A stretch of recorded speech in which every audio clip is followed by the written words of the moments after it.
Resurrection, make some noise. Selling cars like candy bars. Sean mother flippin' Welsh. This is wonderful. Oh my God, he's right. Once a year I get to use a hand mic. I feel like a stand-up comedian. I enjoy it. My boy JP was giving me some comedian tips earlier, so I am ready to rock and roll. I am Sean Welsh. This is today about customer service first, selling second. You see, our industry is no longer about having to sell something to someone. It's about the ability to listen to what that person wants. Because today's consumer, whether you or me or anybody else wants to admit it, knows more than most salespeople. Period. They've spent countless hours, energy, and time investing in what they want to buy. So what we have to do is we have to listen. We don't have to sell. Quick background on me. Oh, I'm having a Sean Kelly problem here. Quick problem for me. Agenda.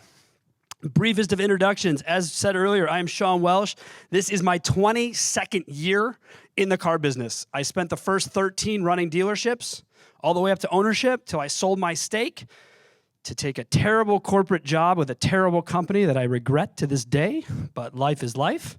It led me to where I am today, which led me to the ability to start my company, Car Biz Done Better, 6 years ago.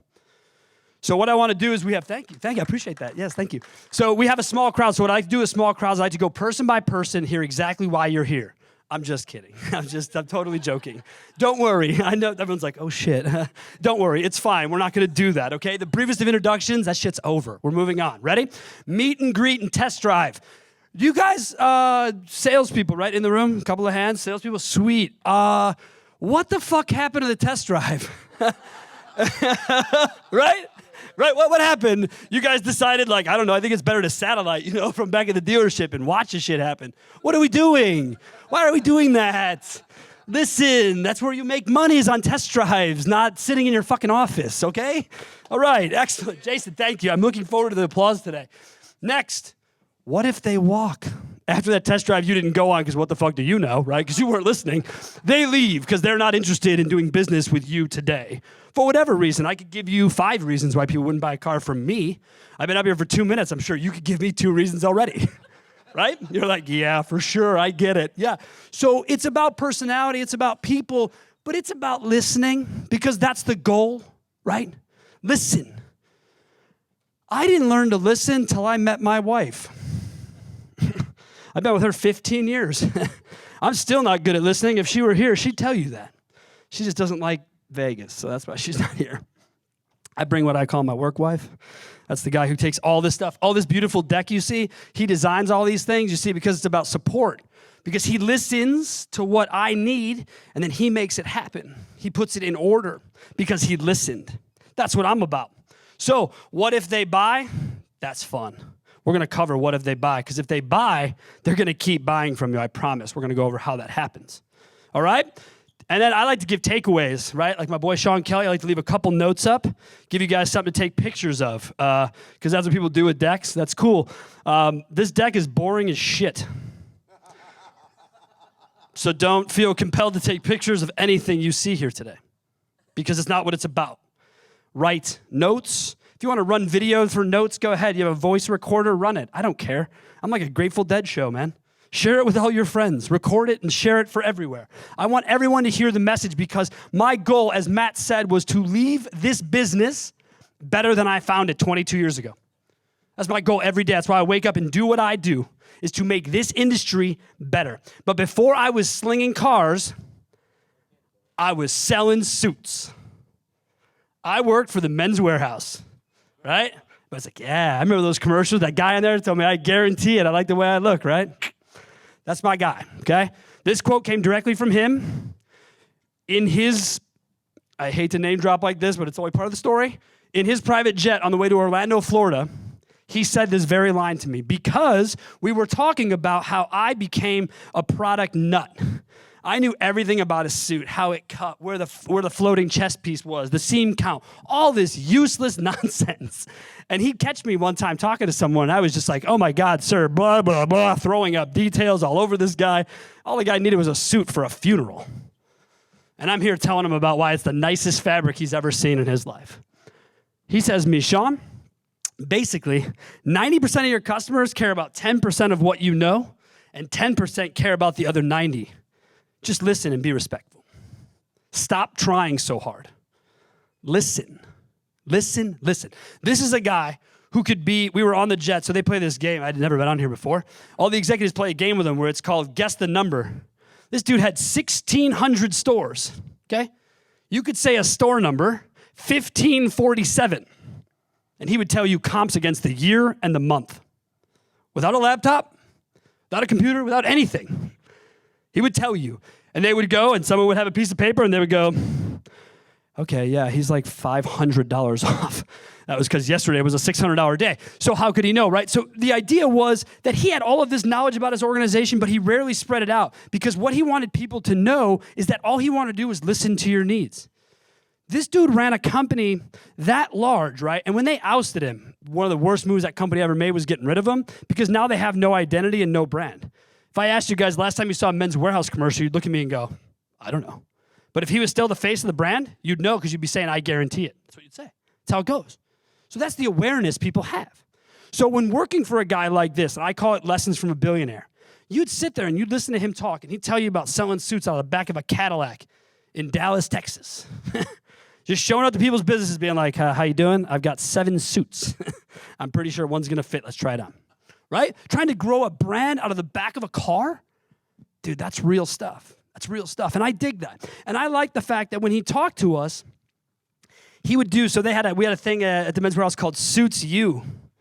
All right? Yep. We'd fly out, everyone would fly out to San Jose, California, the home office. And do you know who put on more than half of the training at Suits You? The dude who gave you that quote. A CEO of a gigantic organization wanted to make sure you knew what he expected you to do on his sales floors. I was there in the room. It wasn't a room. It was up in Sedona, Arizona, when he hatched the idea of getting into the tux business. It was an amazing moment. Just sat there. He looked around. He said, guys, I think I figured out the next play. And everyone went, what was it?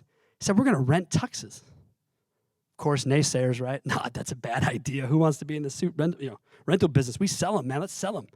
He's like, no, that's a dumb idea. We're not going to sell more tuxes. We're going to rent them because I already own the stores, I own the trucks, and I own where they can produce the tuxes. Why wouldn't I rent them? So then he went out and bought himself a string of dry cleaners. So now he dry cleans his own tuxes, puts them in his own trucks, puts them back in his own buildings, and sells them again. Holy shit. This dude just made his billions again in front of me. He is now doing like $2.5 billion a year in tuxedo rentals. All out of a, hey, what can we do different discussion. Why? Because he was listening to his consumers. He was seeing them come in for prom suits, realizing they couldn't afford a prom suit, go next door and rent a tux at the Modern whatever. Okay? That did not sit well with him because he listened to his consumers say, but if you just rented them, I could do it. So when we talk about consumers, and we talk about, this is a picture, it's a poor one, because I had to do it with my phone, because it is out of one of our largest clients is in Madison, Wisconsin. And they have their road to the sale mapped out like this, all in everyone's office in the dealership. So everyone can see and remember what the owner of the company believes we need to do. And so I decided I'd take a quick shot here at meet and greet because, well, let's face it, that's the moment, right? That is the moment where we're about to go on stage, just like what happened here, only there's not a cool guy like Matt giving you an introduction, but you do walk outside and you do become on stage. And if you don't believe that you are on stage when you sell cars, you need to rethink your position. Because that's what this is. This is a show. For that consumer, that's what they want. They want the experience. Yesterday, everyone was pretty much talking about the same thing, so I felt like, okay, this is the vein everyone wants to hear about, right? The high-end customer service. Do I think it'd be great to give everyone 5-star service? I do. Do I think that's realistic? I don't. I'm a big baseball fan. In baseball, you'll be a Hall of Famer if you only do your job right 30% of the time. Failure is part of life. So if you can't admit failure, again, good luck. It's just part of life. It's okay.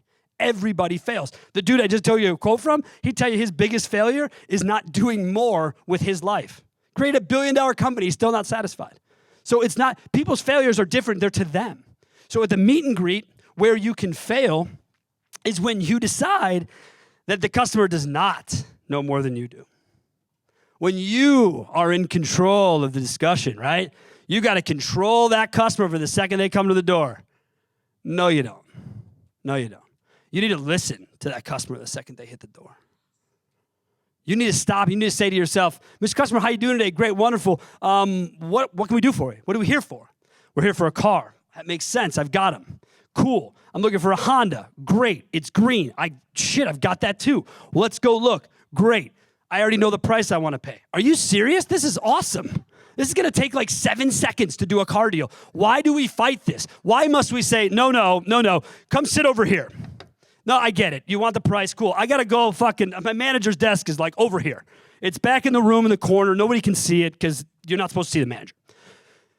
And you and your husband are going to sit here because I didn't go on your test drive because I don't care.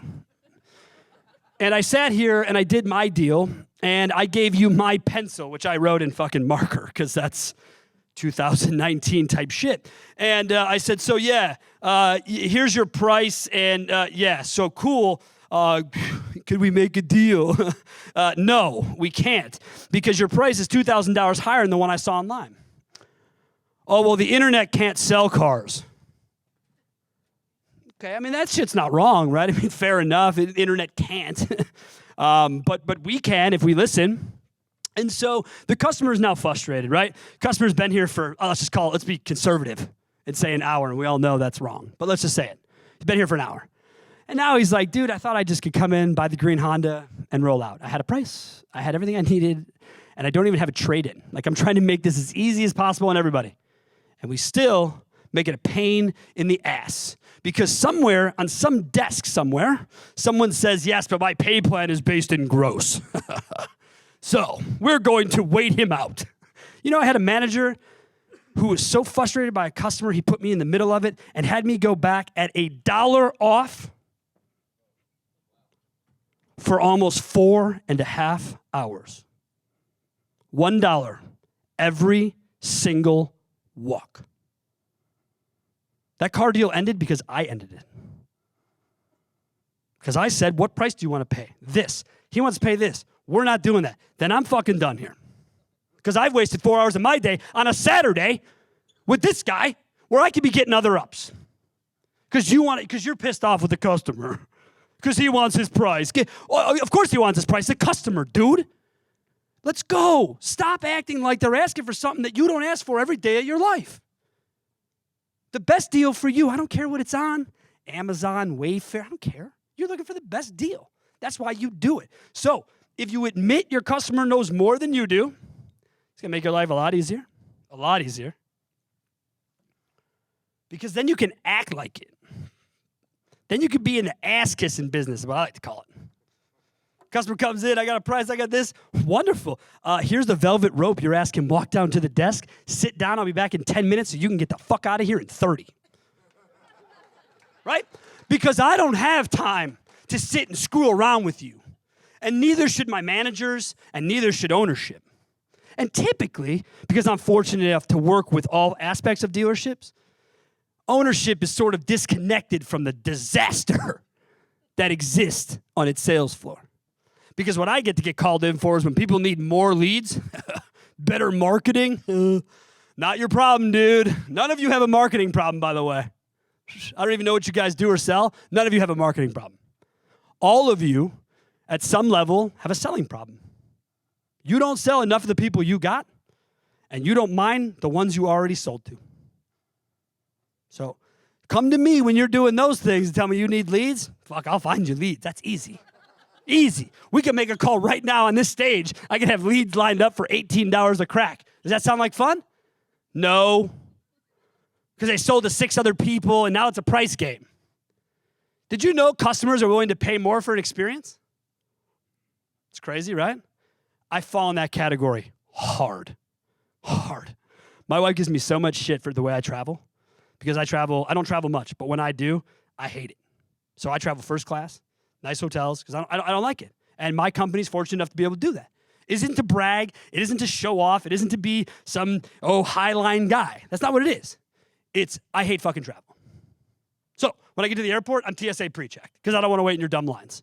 And then when I get there, I want to get on the plane. I want to be the first 2 people off because I don't want to wait. And I don't like having 3 people next to me, 1 on each side. You hear stories like Sean falling asleep with some guy drooling on him. I don't do that. This guy doesn't drool or sleep on planes, so I'm good. That's why to a seat, that's it, right? So when we do this, when we go through our attitude and we believe who we are, people say to me, Sean, you act like you're rich. Well, that's your fucking problem. Like, I didn't offer to buy your first class ticket. I don't understand. Like, you shouldn't do that. Why shouldn't I? Well, it looks like you come across as, well, that sounds interesting. I don't care what I come across as because I am who I am. And if salespeople started acting like who they were, who they want to be, dude, selling cars would be so much easier. It'd be so much easier. So here we are to the test drive. Yes. This is my favorite part of this whole thing because I know it is absolutely archaic, apparently, to do this. This is nuts, right? The idea for me, back when I started, 1998, 97, when you get into business, dude, you didn't go on a test? What the? No way. Not a thing in 98, 99. No way. I was in Chicago car business, probably one of the top 3 most aggressive markets in the country. If you don't test drive, that's cool. That was my boss would say. That's cool. You don't have to go on a test drive. Just keep walking to your car. No big deal, right? No issue. You don't have to go on a test drive. Just get out of my dealership. It's cool. No big deal. When I ran dealerships, if you didn't go on a test drive, I halved you out of your deal. Every time. Even if you never needed someone to come in and close your deal. I don't care. I halved you out. Well, why'd you have me out? Did you go on a test drive? No. You cost me gross. Get out of my office. That's it. That's all I want to do. Well, how can I make gross on a test drive? You shouldn't have asked that. That looks bad for both of us. Right? Because here I'm your boss. I should have made it clear to you. That's where you make money, bro. Okay? Obviously, I didn't do my job. I let you down. My bad. Have respect and listen. So the situation, right? We have the couple who wants to buy the green Civic, right? We're going to do another edition of that where they drive the fucking car. So they show up there. All right, we're going to go on a test drive. Cool, great. Awesome. So here's the keys. Here's the gas pedal and the brake. Have a great day. Nope. If you go, guess what happens? Here you are, back seat. They start talking. Oh, honey, I really love this power. It's really great. It really drives fast. It's wonderful. Oh, yeah, I do, too. Do you know how safe this car is? Oh, yeah, side curtain airbags for the kids. Oh, really? Wow, it's great, blah, blah, blah. And they're just talking. You know what they forgot about? Me. I'm in the back seat going, this is gold. Listen to this shit. Oh, my God. Keep writing, keep writing. Because what's going to happen, inevitably, right, is we're building value. By we, I mean them. They're building value in their car, not me. I'm just here to make sure that if it starts rattling and shit, I can overcome that. That's all I'm here for. I'm not here to sell you something. I'm here to listen to you have a problem with whatever we're doing. Because I got you to drive a car, and this idea that customers are going to show up on a Saturday to test drive cars and stroke you is nonsense. Nobody wants to waste their time at a dealership. Come on. You really think people are like, you know what I'd like to do today, honey? Let's go test drive 10 cars. Deal with car dealerships for 14 hours. Pass. No one is signing up for that. When you have a customer on your lot, they are legit. They will visit 1.7, whoever made that number up, I don't care. The 1.7 dealerships. You ever ask them if they've been to one before they see you? Because me, I want to know where I fall in the 1.7. You already went to one? That makes me the 0.7. Sit down, we're buying a car today. Right? Or no, we haven't been anywhere. Cool. So you only actually visit one dealership before you buy a car. And that's now and here. Because we're going to go on this test drive, and I'm going to listen to everything you're saying. I'm going to write it down. I'm going to take stock of it. And then when we get back to the desk, this is another stupid part of this whole thing, but either way, I'm going to talk about what I call test drive intel. I'm going to go to the desk and be like, dude, look, here's the deal. They got money problems. They got this. They got that. They're going for a lease. They got a baby on the way. Whatever. Here's what I heard. Cool. I'm going to go at full boat. Dude, what the fuck, man? What do you mean full boat? I just told you. I'm trying to get a deal done at $300 a month on a Civic. You're going to come back at $450. Like, why are we doing this? Why are we wasting our time? Because I heard the customers say they really like the safety. So I'm going to go back with a pencil after I argue with the desk to not let me go at that number. Please. Find a different number. Let's do better for ourselves. Like, are there sales managers here? Yeah, that figures. If they were here, the question I'd have is, why are you making this so difficult on your salespeople? I know you forgot what it was like to sell cars now that you're on the desk or whatever. But the job is more difficult today than ever, and it's because of the friction we get from the people in our organizations. It is not our customers who are the problem. Correct. It is our desks. It is our hierarchy of management. It's the good old boys club. What a stupid club, by the way. I'm a card-carrying member. I can tell you it's dumb. The parties are silly, and the attitudes are shitty, okay? We don't want to be the old drab of the card business. We need to be someone new and different. It does not mean that we have to sell cars through Amazon, Johnny. Johnny knows about that. You know, Amazon's gonna take over the world. No, you know why? Amazon cannot test drive cars with customers. Alexa can't go on a test drive. She could schedule one, I guess, whatever that's worth. But she can't go on it. She can't listen. And when you go and you listen to a test drive, I challenge any of you, because some of you are sitting here going, yeah, I don't go on test drives. Too bad. Go. Go on a test drive for 2 weeks in a row. Close 5 deals as a cross-section of data. Give me 5 deals. Look at your deals PVR, test drive, non-test drive. Look at your close rate, test drive, not test drive. Look at your CSI score, test drive, no test drive. Because what's going to pay out is test drive. I know it sounds simple. Sean, it's such a waste of time. First of all, if we're doing our marketing right, customers should be coming to us potentially from outside of our market area. Meaning, when they get to our town, maybe they don't know the left at 3rd Street, the right at 6th is our route. When I was working in Boulder, Colorado, okay? Boulder, Colorado, selling Nissans. I was the number 2 Nissan Xterra salesperson in the country. Nissan was out they minds. Nissan shows up. Sean, please, tell us, how did you do this? How did I sell Xterras in the fucking mountains? Are you serious? We went on a test drive in the mountains. You did what? You don't take it off the road, do you? Yeah. Yeah, I do. We go way off the road, bro. I've got a whole track set up to fuck this thing up. Because I'm in the business of damaging cars before I sell them. I love a big AR on my check. Huge fan of those. No. We do it because we sell it, right? And where do I go? Same route every time. What happens? We pull up. We park the car. People get out. They're like, man, I don't know how it did that. That's crazy cool. They look over here. It's the Continental Divide. Done. If this was my mic, I'd drop it. Because that's what happens. When you're up there, they're like, dude, I could do this every day. Yup, every day, dude. In your Xterra. Let's roll. Let's go together and do this shit. Sean, it's amazing. God, your Xterra numbers are so...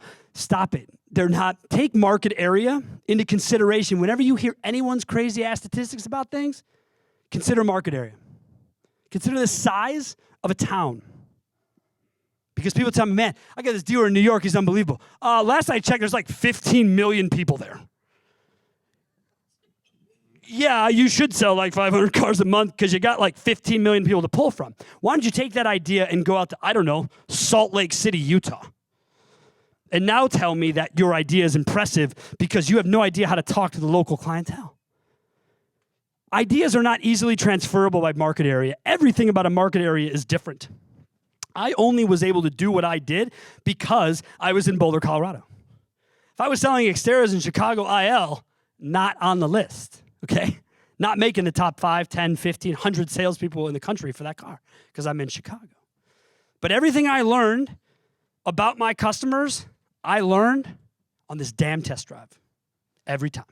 So when you go back to your stores and you see a salesman on your team not take a test drive, think to yourself, sweet, one less guy doing the job I'm going to do. And I'm going to do it. I'm going to test drive. I'm going to listen. Because if I listen, it's so much easier to sell cars, you know? That's what my wife taught me. If I just listened to her, it'd be so much easier to get along, you know? If I was just like, yeah, no, I hear you, but like really heard her, that would make the difference. No matter what. No matter what. Fire. That's it. Have a nice day. Or maybe you're having an off day. How about I send you home for one day, see if you can get your head straight, come back, test drive the next day? No? We're out? Okay. All right. Look, my point is the same. It's test drive or bust. Sean talked about earlier. Does everyone buy in? Does ownership believe that test drives are important? If they do, then they make everyone do them. And ownership should, because ownership remembers a day when they would be fired for not doing it, like mid-Saturday. Didn't go on a test drive. Cool, get out. You're fired. So we come back, right? Here we are. We're at the desk. Yeah. The Joneses are like, all right, cool, green Civic. This is taking 3 hours. We already had our price. What is the problem? Well, the problem is we're done here. I'm out. I spent 3 hours. You didn't get my price. I'm leaving. They are walking. Okay, there are two outcomes to a test drive. Am I right? Those two outcomes are buy or leave. Or argue, I guess. We could argue longer, but that's stupid. Let's assume after we're done arguing, someone makes a decision to leave or buy. If they walk, how you follow up with them will make all the difference. Do you respect what happened? Do you have notes on what happened? Or are you just calling going, Mr. Jones, still in the market for that, hold on, let me look at my CRM. Civic? Yeah. I'm not. I bought the day after I saw you from a dealership who gave me the price I wanted online. Thanks. Have a nice day. Or they say, yeah, I'm still in the market, but. Who doesn't like to hear a good but? As a salesperson, I love a good but. I didn't mean that the way it sounded, but I think you know what I mean. So I like it, right? So I like a good but because now the customer, meaning their buying wheels are turning because no is rarely followed by but. So, yes, but. Okay, what's the but? Oh, we just didn't like the final price. Really, why is that? The payment was higher than we expected. Oh, my goodness. We were doing a retail payment. Did you ever consider a lease? A what? A lease. No, I didn't consider a lease. Why would I lease a car? In the 1980s. Oh, let me stop you there. This is not the 1980s, so don't worry. What do you mean? There's no more balloon payments. Shit's not going to break on you. It's fine. Use the car for 3 years, give it back. Really? Yeah, really. Well, what's the price? It's in your budget. Well, this is awesome. How do I lease a car? Same way you buy a car. Get your ass in here. Why do we do that? Why do we do that? Because we listen to the customer. His objection was money. Why don't people buy cars? Money, shitty experience. That's it. That's how I broke it down. Sure, you can give me like 10 other reasons. I don't care. It's just those two. It's money, shitty experience. Everything else is sub to that. They're all just different ideas attached to the same thing. So here you do your follow-up. You know what else I love about follow-up? You guys have a personal relationship with this person because you went on a test drive and you know where they're at. Utilize the personal relationship in your follow-up. Where's Timmy? Timmy, Flick Fusion. Do a video after the test drive. Send it to your customer, right? Absolutely. What is that? That's personal touch. That's next level. If you guys aren't using video, I ask you why. Especially salespeople. I'm on LinkedIn a lot because I'm old, I guess. I don't know. That's what I heard. Some people tell me. They're like, oh, LinkedIn guy, he's super old. Okay, fine. But I'm all over LinkedIn. And there's a young lady that I just posted about last Friday. Her name is Allison Melissa Davis. If you ever get online, you check it out. This is a 20-something woman in North Carolina selling 25 to 30 Hondas a month and hasn't taken a fresh up in 3 years. You want to talk about digital retail? Because I know it's a big buzzword. Digital retail, buying cars online. This chick does real digital retail. Every day she posts a deal. Oh, yeah, I just got another referral from Facebook from a friend of a friend. Oh, yeah, I just got another deal from Facebook from my mom. Her referral. Or this or that. Every single day, this girl's posts are full of referrals. How'd you do it? She sells Hondas in North Carolina. Come on. How'd you do it? Personal care. Touch. Everywhere she goes. Everything she does. You buy a car from her, you got to take a picture with a sign that says you bought it from her with her name on it and shit. Every time. Then you got to go do reviews for her. She has 5-star reviews, thousands of them. She has customers who seek her out. She's never met them. I saw your reviews online, I'll buy a car. You guys want to know what digital retail is? That shit's digital retail. Some widget on your website to confuse people, not it.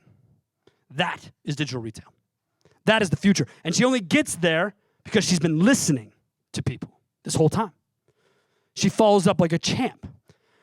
How you treat them will decide the fate. If you decide after someone does not buy a car to get shitty because they didn't buy a car from you, they won't buy a car from you. That's a newsflash for you. What you could do is you could go, I totally understand and respect your time, and all I want to do is make this work. What do I have to do now that you're at home and I'm at my office to make this work? Might be a list of things, but at least you asked, listened, and tried to accomplish them.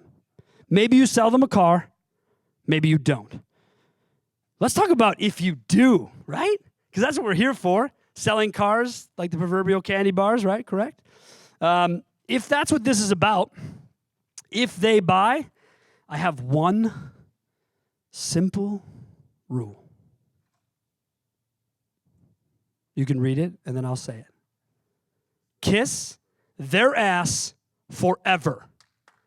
Yeah? Thank you. Yes, thank you. Because that is the shit that matters. Because if you do that, so what I did, right? I was telling this story to John yesterday. We were talking, hanging out, talking a little bit of the history. And I was saying to him, yeah, man, you know, I used to have, when I first got to Colorado, one of the things I was doing in Chicago right before I left was trying to develop a referral program. It was really important to me to have a referral program because I thought if I could get referrals, I'd make more money. It'd be easier. I wouldn't have to stand outside. This Chicago shit gets cold in the winter. I don't like taking up, so why don't they just come to me? So when I got to Colorado, what I started to do was every time after we were done with the sale of a car, cool, great, awesome, get in your Nissan Xterra, right? Brought that all the way around. And you get them in, you close the door, everyone's happy, cool. Mr. and Mrs. Jones, before you go, don't forget, let me know how you plan to spend the $500 I left you in your glove box. Have a great day. One step, folks, is all I ever made it before someone said, you did what? Turn around, open your glove box. I left you $500. Come on, look at it. $100 business cards with my face on it. I know it's a face for radio, but I put the shit on a card. We do it. Customers are jacked. Sean, what is this? Just send me your friends and family to get the same treatment I gave you, and I'll give you $100 every time you do it. And if you get crazy, I'll just keep sending you $100 for everyone you send me. Within 4 weeks, the entire sales floor on a Saturday was running with my business cards. Everyone hated my guts because they halved out their whole lives. All Saturday they spent with my car deals. I sold 8, 9 cars a Saturday. I sold like 2 because I busted my ass to get a referral program together that was going to make sense.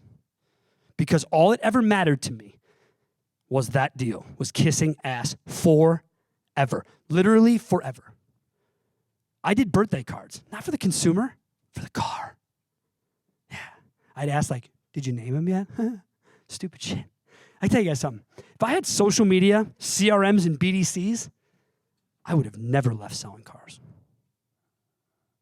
Y'all, this is as difficult of a time as this appears with the consumers the way that they are because they're so smart. This is like the golden age of selling cars. This should be the easiest time to sell cars. You don't have a guy who shows up on a Saturday to kick tires on conversion vans, okay? You know how many options are in a conversion van? You know it's the worst possible up you could get in 1999 before the advent of SUVs? The worst up. It's like, oh yeah, you have 7 of them. I'd like to look at all 8. Like, oh fuck. I'm gonna spend my whole day, dude. This guy's not gonna buy shit. I'm gonna spend my entire day going through vans. This is awesome. The only payoff to a conversion van, the biggest grossing item ever to be known in the car business. That's it. Because you can find the cost of a van. You cannot find the cost of a conversion. Let's go to work. Okay? So you pay it off in time, you work at it, but you kiss ass forever. And make sure that when they want to schedule first service, second service, third service, I don't give a shit, they call you. We were talking last night with John's team and JP. One of John's team members and JP both have done this very original idea that I tried to do back in 2003. People threw me out, thought I was crazy. End-to-end retail. You take it up, you desk it, you box it, you deliver it. Have a nice day. Customer loves you. You know what we did? We ran it for 6 months in Colorado. What we found, the people who did it end-to-end, their PVR was almost $200 higher. Their CSI scores were through the roof. Our customer service retention was absolutely insane. Why? Because we empowered salespeople to run their own fucking businesses. Because that's what this is about. That's what I talked about last year. If you're a salesman today in a car dealership, everything you do, someone else fits the bill for. You ever get a check for, you ever get an invoice for the CRM? No. That's a big one, bro. Big one. You ever get an invoice for marketing? No, I don't get those either. You ever get that overpriced BDC bill? Nope, don't get that either. Guys, ladies, gentlemen, please listen to me when I say this to you. Selling cars is probably the coolest damn job there is. Okay? I don't have a college education. I walked into a college, walked out the other side, got back in my demo, and left. Okay? Okay, that's it. That's all it was. People say you go to college and make money. Cool. Well, I'm already doing that, so now what other excuse do you have for me to go waste 4 years and give someone else my money? That's my opinion. My business partner is a master's educated human being. Why did he do that? Well, people say to me, Sean, he's got a master's in whatever it is. Why would you hire him? Well, because a master's degree, I don't give a shit what it's in. Who cares? It shows organization, shows drive, shows commitment. I'm not interested in the actual piece of paper. I think it's impressive. You can do 8, 9, 10 years of school. And that's cool.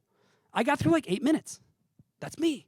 Okay? So when people look at how they go through their lives and they look at how they go to buy things and sell things, selling cars is like the coolest thing because selling a house is a ton of paperwork and time. Selling a car, you could sell like 3 in a day. That's fun. When's the best time to sell a car? Hell yeah, there it is. That's the answer I wanted to hear. I say it every day because that's what it is. I do it in my own business. I have a list of clients that I haven't made deals with that I just keep on my phone for the second after I make a deal. And I blow through that list. I call them all. Hey, man, how you doing? So see what's going on. I'm feeling high right now. I got a deal going on. I'm stoked. When can we do business? We can't. Okay, next guy. Click. Moving on, right? Because you want to keep going. So what do I do for my current customers? Exactly this. I might not sell cars. I sell a service. I kiss people's ass. Okay. I kiss people's ass. At every single route of my life, I work to kiss their ass. And because it said, people say, well, it's a 5-star experience. It doesn't have to be that way. It just can't be the 2.5-hour experience sent at this desk while you run back and forth to a hidden office. That's what it can't be. Because we're not going to have more chances to sell these people things. We get the one shot. And if we blow that shot, we make it look worse than it is, we're out. And that sucks. Because as I said to begin with, I want to make this business better than I left it. And when salespeople, I watch them every single day, I watch salespeople come to me and say, Sean, I don't understand why my customer this or that or whatever the situation, whatever the objection is. I don't understand why they did that. Well, cool. How much did you listen and how much did they talk, right? Well, no, man, I went over services, benefits, features, the vehicle. See, there it is again. You're talking too much. Trust me, if anyone knows about talking too much, it's this dude. I talk way too much. Again, if my wife was here, she'd be telling me, shut up now. I'm up here doing this for a job. She'd still be quiet because I talk enough. What I've learned over the last couple of years being in business for myself, though, is the old saying, 2 ears, 1 mouth, right? Why is that? So we can listen better. Last night at dinner, we had just a bunch of folks out. It was a good time. And one of the things that kept coming up was the discussion of listening, the skills of listening. And then we started talking about communication. And yes, ladies, you are far superior communicators to us. Yes. Congratulations. That's awesome. We're trying to catch up. We are. And if we work at it hard enough and we communicate with each other, we can make progress. I'm getting ready to go into my takeaways. But before I do that, I want you guys to just consider something. Consider the last time you bought an expensive piece of anything.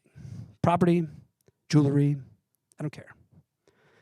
And think about how you would feel if what you thought was going to be an hour transaction turned into 4. Or you thought you were going to be given up, like right now I'm dealing with remodelers. Man, those guys got a racket, huh? Remodelers, like, yeah, the price is this. Cool, great. Come and pick out your finishes. Awesome. Pick out my finishes. Haha, your price is now this. What the hell happened? Oh, it's my fault. I picked out the finishes. I did that. It's like the takeaway clothes. Any of you guys familiar with that? The customer says, oh, this car, it's just a little bit too expensive. Folks, no problem. Let me pull up the base model of that vehicle. I'll have it right up here for you. Fits your budget. Whoa, no. I want power windows, locks, and wheels. Cool, yeah, the problem with that is that doesn't fit your budget. So I'm in the budget business. Let me just go get that car that does fit your budget. How often does the customer go, Well, hold on, man. Hold on. I can afford this car. Oh, I'm sorry. You said you couldn't. Said I just want to get you something that you could. They bump themselves. It's takeaway clothes. It's not to be deceitful. It's to be honest about the reality. As Sean Kelly said, the price of the car. Price of the car is the price of the car. How many of you see what I call 10% consumer math? Car's $30,000. My payment's $300. Fuck, no. Are you putting down 26? Like, how are we getting to 30 based on a $300 payment? This is not the math equation for vehicle sales. Oh, yeah, but I was online and I don't know. They said I could do that. They didn't say you could do that. Now, let me talk to you about what this price is. This is how it works. When you guys go through a deal, next time you get it up, do a couple of things. One, imagine yourself going on stage. This is you. You stepped up here. You have the Rockstar background. Matt introduced you, and you're going to meet Mr. and Mrs. Jones, sell them that car. Remember when you hated your last retail experience every time before you go up there. The last dreadful experience you had. Do you know why people do reviews? And to get shitty, JP. Okay? That's what they do. You guys have been in Vegas for 2 days? Has anyone here had a bad customer experience at any facet of being in Las Vegas? 1, 2, 3, and the rest of you just are like, yeah, it's cool. I realize it's Vegas, so I'll get what I get, right? Because you have expectations. You communicate those expectations yourself. You're like, dude, I'm going to Vegas, so the food's going to be expensive, the booze is going to be watered down, and it's going to be super loud. All right, cool. That's your expectation. That's what it is. You know it. But for me, I like a level of service that, I feel like people care. People respect me. But when I go to White Castle, I can't expect that. Like, I don't know why people walk into White Castle and are like, I waited for like 25 minutes for, some cheeseburgers. But it's White Castle on Fremont Street. Like, what are we talking about here?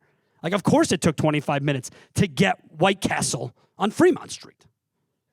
At 2 a.m, by the way. And so people after the Scorpion there, Johnny Rez. I know you, buddy. Nacho Daddy, that was the place we went for dinner last night, or drinks afterwards. This dude's drinking Scorpions like he's 19 years old, yeah. Came down here at about 10:30 today, so go figure. Didn't have Scorpions and passed Rudy on my way to the gym, so I kind of get where we're at, you know what I mean? Like, I know where the head's there. We were out late. Not. So, guys, selling cars is by far the coolest thing you can do. As someone without a college education, it's where I cut my teeth, made money, and had a wonderful life, and have had a wonderful life because of it. It has allowed me opportunities I never thought would exist. And if you truly want to be in sales for the rest of your life, there's no place better to do it than cars. I caution you against the desire to be management, though.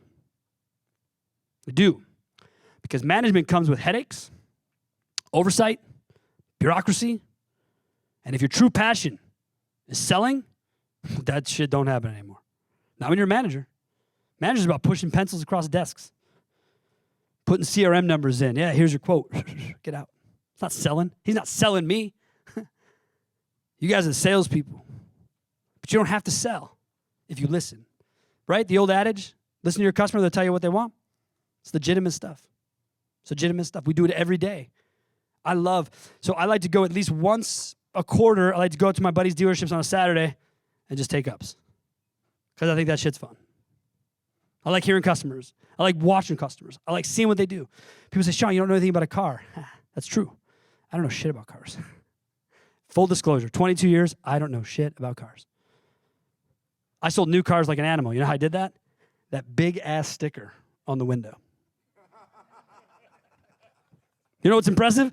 Walk up, get all jazzed, my energy. Oh my God, Mr. and Mrs. Jones, this is so great. I love this. By the way, look at the horsepower. Look at the safety features. Aren't I fucking genius? I know how to read. Why did I do that? Because it's about what they want to hear.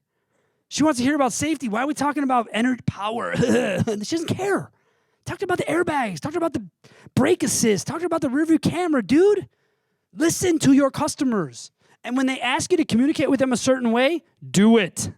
Do it. Any of you who deal with internet leads here? Anybody deal with internet leads a little bit? Yeah, cool. One of the worst things you can do with an incoming internet lead is call them. Right? When they say don't, they say text or email is preferred, and you're like, cool, yeah. Every text you send says, call me. Dope. Every email you send's like, this would be easier if we would do this over the phone. And then you get them on the phone some fucking way. I don't know how you do it. Then you get them on the phone. You know what you tell the customer? Being in person is your best leverage. What the are we doing? What do you mean being in person is my best leverage? That is the stupidest line I've ever heard. Stop using it. I'm serious. Because being in person is not their best leverage. You know what is their best leverage? Their fucking cell phones. That's it. That's the leverage. They're shopping you in your stores, in front of you, outwardly. They no longer hide it. You know, when we were selling cars back in the 90s, people would come in, their front seat would be full of classified ads and Auto Trader magazines, people. That's how old I am. Magazines. And the car's washed.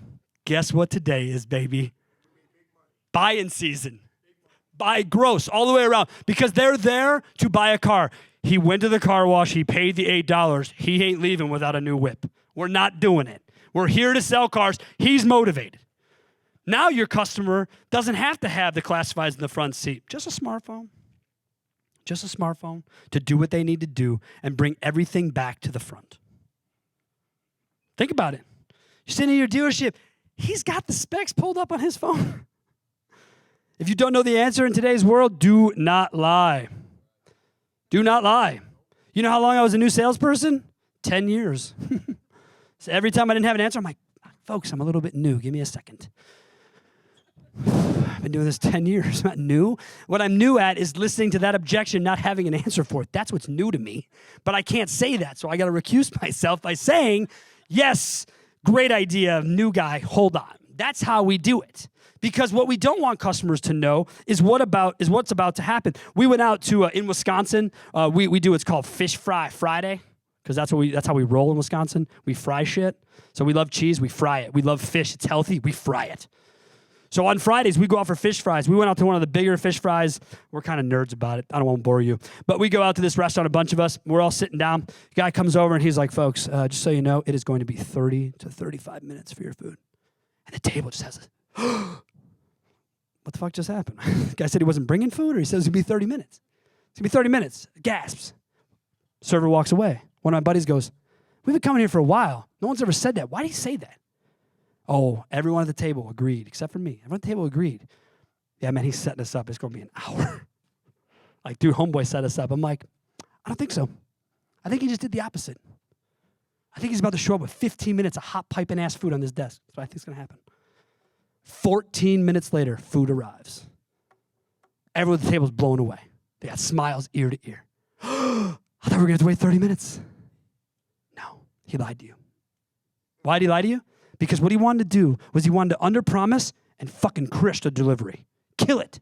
Bring the delivery forward to you. And you'd say, holy cow. So then the table next to us, he walks up, table even bigger than us. Oh, folks, bad news. 50 minutes for your food. He walks away. The table's like, what the fuck? We don't have this kind of time. This is fucking bullshit. So I'm like, oh, okay, this is my problem, right? When I see stupid shit, I like to intervene. I don't know why. My wife hates it about me. My business partner hates it about me. But I'm like, hold on, this is stupid. Come here. I want to go tell these guys it's all going to be fine. No, my wife's like, sit here. You're an idiot. Don't go anywhere. Okay, fine. 22 minutes later, he shows up with hot piping food. That table is just blown away. Oh, but man, you told us it's an hour. Kid goes, yeah, things get fast. What are you supposed to do? Guess what? Third table behind us, same fucking bit. Because that's his bit. That's how he gets the... That was a 25% tip night for me. Set expectation, killed it. Set the expectation when your customer comes to the store. Set it. Set the expectation that they know more than you do. Have respect for their time and energy. Can anyone raise their hand the last time they put 15 hours of research into anything besides a child or a home? Cool, that's what I thought. These customers do it every day. Please respect that. Respect the time it takes to do business, because it is not easy. It's not easy at all. And especially the more we get into online business and retail and whatever, it's only going to confuse the customer further, and they're going to be less connected to us. You guys are worried, right, as dealerships, you are worried about a person in your showroom, but you want to sign up for a tool that keeps them anonymous until they're ready to sign on the dotted line? Pass. you don't actually want to do that. You want to be a part of this is a human experience. It's a human interaction. Don't lose that part of it, please, for all that is right in the world. Do not lose that. When we assume they know more than we do, we put them in a position of power. Always. Salespeople, you still have managers come over on your deals, right? Is that still a thing? Because I mean, test drives aren't, so I don't know. So they are, right? So they come over. One of the things that I learned really early on was where to sit in that scenario. Most people say, well, what does it matter? Well, what do you mean? It matters majorly because customer A and B, big old desk manager here, Shawnee's like this. Come on in, folks. It's me and you against this manager. It is? It is. We're going to buy a car today. We are? We are. You're on my team? Fuck yeah. Fuck yeah. I'm on your team. I want to do this together. Buy cars together. Right, Jason? Jason gets it. He loves it because it's the point. Because if we do it together, and remember, Mr. Customer, you are the boss in this scenario, I promise. If you let them lead the way and assume yours going to be a mini deal anyways, okay, can we all just get that shit out of the way? Like this holding gross on new Honda Accords, get over it. Move the unit, move on down the road. There are 77 others of them within 30 miles of your dealership. Please stop acting like you have the only 2019 Civic in green. Like, I'm begging you to stop it because you're not doing anyone any services. So customer knows more than we do means they're in a position of power. I am handcuffed as a salesperson to just listening to my customer's needs. That's how it should be. Following up does make all the difference, but it only makes the difference if you are quality about it. You must be quality. Do not send automated anything to your customers after they've been in your dealership and test driven. And don't allow your dealership to send automated garbage emails with zero respect for the consumer. Ever. Ever. Why? Because this is nonsense. Because what we find is that our consumers already engage with us. And you know what the email says? Customer appreciation pricing. Is that better than the deal you already gave me? Shit, I don't know. I'm going to have to go look. Yes, it is. Now I'm out more gross. Cool. Now the desk's going to yell at me, but it's not my fault. Whoever is in marketing and sent that stupid-ass email, they're to blame, but it doesn't matter. So do your best to make sure your customers are not part of campaigns. CRMs can exclude whoever the hell they want. Get your names of your customers who are on active lists out of email lists. You don't want communication going on. And don't ever let them mine your customers. Ever. Mine your own. They're yours. They're yours. When you're at a dealership, dude, this sounds like old school, but I used to have a Rolodex, dude. Rolodex. Because when I got my Rolodex, if work didn't work out, I got fired, I just take my Rolodex with me to the next door because that shit's mine. Those are my customers. Any of you who sell for multi-branded dealerships, like you work at the CDJR store, but you guys have 6 other brands, I hope you're selling those 6 other brands to your customers. I got a group of 17 stores, nobody cross-sells. What? The second my customer's ready to move up from his Honda Accord I sold him to the Acura, right? Because that's a natural progression in those worlds. You go from the base to up to the luxury. I want to sell it to him. I don't want to say go to the Acura store. What is that? Be a salesman. Love your craft. Know who you are. Ask crazy shit of people. See what happens. Yes. Have fun. Be a human. Stop acting like this isn't a human experience. Do not be a robot. It's no fun. And if you got a shitty attitude, stay home. Because nobody wants you burning through their ups with a shitty attitude. No one. Because that's what you're going to do. It's okay to have a bad day. We're in sales. It's an emotional, draining job. Every day of your life, something is going to happen that may or may not work out for you. It is how you react that will make the difference. And what your customers do and how they act will make all of the difference. Sales will happen after they leave. Even in the 1.7 dealership model, sales will happen after they leave. But they will only happen if you are diligent and not asking them to call you every text and email. Because if they wanted to call you, what would they have already done? Because they have a smartphone? They would have called you. Every website has a click to call, except for Delta, by the way. I'm not happy about those folks. People like to bust balls in the car business. Oh, but car business is so far behind this. Bullshit. Car business has set the tone in digital marketing. If you don't believe it, look around. Companies exist because of the car business. We're a legit business. We are part of a microeconomy that is embedded in this great nation. So whoever told you it's going away, don't know shit. Don't know shit, okay? We are going nowhere, people. Nowhere. Even if the car becomes electric, which is a boring ride in my opinion, I don't like it. But even if it does, there's still a car. Still has to be sold. And no one in this building is going to be here when there's 100% autonomous cars in the lot. So don't worry about it. Just keep doing what you do today. Be great at what you do today. People say this is, Sean, you can't say that you're a salesman. Be honest. Fuck you. You know why? Because that was honest. Because that's how I roll. You guys have seen me up here for 42 minutes. It's probably very evident to you that I'm honest. I don't really care what's going to happen when I walk off the stage with people's opinions of me. Oh, but people are they're going to go on social media and do that. Good. Have fun, dude. Enjoy your life. I'm out. I don't care. You know? I'm a hater. I have haters, I guess. I don't know. I don't know what that means. I feel like I'm too old. Someone said it to me the other day. Sean, you have haters? I don't know what that means, but let's assume I did. Is that bad? Yeah, man, it's super bad. People out, they're bagging on you all over social media about your videos. Like, they think it's lame. Really? Cool. What do you mean, cool? Don't care. I don't know what to tell you. My life is my life. I don't put out content, frankly, for other people. I put it out for myself. It's therapy, man. I do a weekly podcast. I got episode 86 coming out next Monday. 86 straight weeks. We've never missed a Monday. I'm like the Joe Namath of fucking podcasts. I don't miss shit, all right? But here's the thing. When we do it, people are like, Sean, well, dude, how many comments, how many likes, how many shares? Don't know, don't care. You don't look at it, don't know, don't care. I only run LinkedIn part of my social environment. My wife and CFO runs the other half. You think I go to her after every Monday? Hey, how'd the post do? Should we boost it? Get the fuck out of here. I don't care. I'm not interested. I'm on social media so that my clients can decide not to do business with me. People, what did you just say?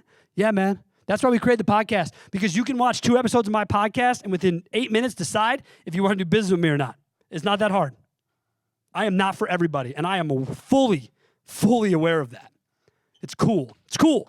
Because you know what? You're never gonna impress 100% of people anyways, ever. So if you can get what makes sense to you, get it and keep it. But you can only do it by being honest.